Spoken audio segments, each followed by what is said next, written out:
Okay, people, as we do for the likes, we go through very dangerous terrains and icicles to show you guys the pure nature beauty of Moulton Falls.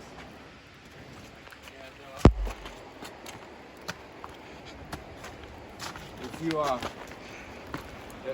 careful as you're coming through here. Yep. It's very dangerous here. Very dangerous. Wouldn't recommend it, but you know, what wouldn't you do for the likes and the views, you know? Anyways, so here it's kind of the deeper end of the water. Deeper end of the water here. I know there's some wild trout in here. I've seen them before. It's really cool. The water is really crisp and green. And that's the main bridge from Moulton Falls.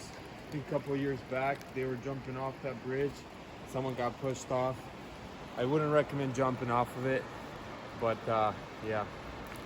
And yeah, it's beautiful. You rarely ever see snow out here. But yeah. Okay, let's go.